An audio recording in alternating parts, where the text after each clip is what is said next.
Assalamualaikum warahmatullahi wabarakatuh. Perkenalkan, nama saya Desri Anggraeni dengan NPM 23101030026 dari Rombel K2 Manajemen.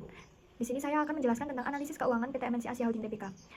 Pembahasan yang saya bawa ada yang pertama pendahuluan, kedua kajian fundamental, yang ketiga ada struktur modal, yang keempat ada kebijakan dividen, dan terakhir ada kesimpulan dan saran. Yang pertama pendahuluan. PT MNC Asia Holding Tbk, biasa disebut BHIT, didirikan pada 1989 sebagai perusahaan konglomerasi yang berbasis di Indonesia.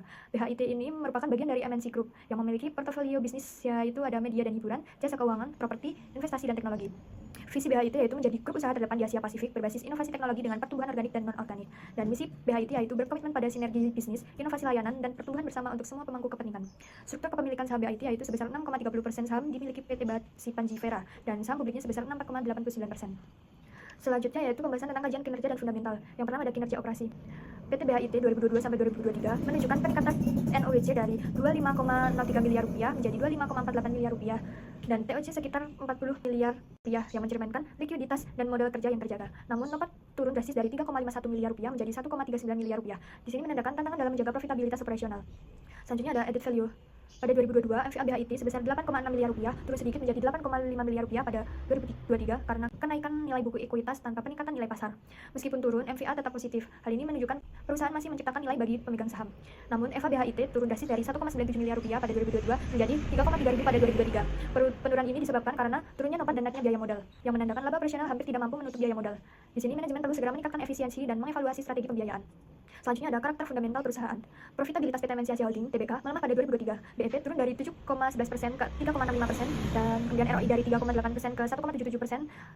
ROE dari 6,64% ke 3,05%. Hal ini menunjukkan penurunan efisiensi dan laba. Operating profit margin juga menurun dari 7,43% ke 16,26% akibat turun penjualan dan laba operasionalnya. Kondisi ini mencerminkan tekanan kinerja dan perlunya perbaikan strategi dan efisiensi. Yang selanjutnya ada manajemen aset. Manajemen aset BHIT menunjukkan kinerja yang bervariasi pada 2023. Inventory turnover sedikit naik dari 2,15 menjadi 2,17 kali, namun tetap tergolong rendah dengan waktu perputaran persediaan sekitar 169 hari. Sebaliknya, receivable turnover turun dari 5,10 ke 4,38 kali dan memperpanjang waktu penagihan dari 72 menjadi 83 hari. Hal ini berdampak pada likuiditas. Fixed asset turnover sendiri juga menurun dari 1,08 ke 1,02 kali, yang menunjukkan efisiensi aset tetap dalam menghasilkan penjualan menurun.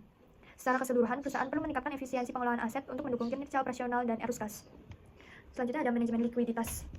Likuiditas BHIT menunjukkan perbaikan pada tahun 2023. Current ratio meningkat dari 1,15 ke 1,20 dan quick ratio naik dari 0,95 ke 1,03. Di sini menandakan peningkatan kemampuan perusahaan dalam memenuhi kewajiban jangka pendek, meskipun margin keamanan masih tipis. Kemudian cash ratio juga sedikit naik dari 0,20 menjadi 0,22, namun masih rendah karena ketergantungan tinggi pada aset non-kas. Secara keseluruhan, BHIT perlu terus memperkuat manajemen kas dan modal kerja untuk menjaga kestabilan likuiditas, terutama dalam menghadapi tekanan arus kas di masa depan. Kemudian yang terakhir ada nilai pasar. Pada tahun 2023, rasio nilai pasar PT MNC Asia Holding Tbk menunjukkan penurunan kinerja. Price to earning naik dari 1,78 menjadi 3,39. Hal ini dikarenakan laba per saham turun drastis. Sementara price to book menurun dari 1,23 menjadi 1,02 dan market to book dari 0,12 menjadi 0,10. Hal ini menandakan bahwa saham dinilai lebih rendah oleh pasar dibandingkan nilai bukunya. Ketiganya mencerminkan berkurangnya kepercayaan investor terhadap prospek perusahaan. Pembahasan selanjutnya yaitu struktur modal. Struktur modal PT MNC Asia Holding Tbk dominasi oleh utang dengan debt to capital ratio sekitar 67,6% 2022 dan 66,7% 2023. Kondisi ini sesuai dengan Trade-off Theory yang menyeimbangkan manfaat pajak utang dan resiko bangkrutan. Namun, dominasi utang kurang sejalan dengan packing order theory. Untuk memperkuat struktur modal ini, BHIT perlu mengurangi ketergantungan pada utang dan meningkatkan ekuitas. Pembahasan yang selanjutnya ada kebijakan dividen. PT MNC Asia Holding Tbk tidak membagikan dividen pada 2022 untuk fokus pelunasan utang dan ekspansi.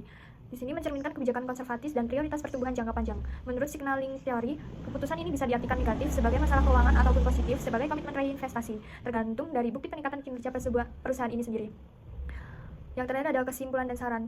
Berdasarkan analisis laporan keuangan BHIT periode 2022-2023 ini, perusahaan mengalami penurunan profitabilitas signifikan dan masih memiliki struktur modal yang agresif dengan ketergantungan tinggi pada utang.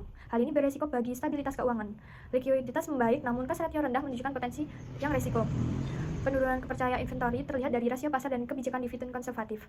Saran untuk perbaikan yaitu meliputi efisiensi operasional, restrukturisasi utang dan peningkatan likuiditas, penguatan likuiditas, transparansi komunikasi dengan investor, serta diversifikasi dan inovasi bisnis. Langkah ini diharapkan dapat meningkatkan stabilitas, profitabilitas, dan nilai bagi pemegang saham secara keberlanjutan. Sekian dari pemaparan analisis PT MNC Asia Holding. Terima kasih. Wassalamualaikum warahmatullahi wabarakatuh.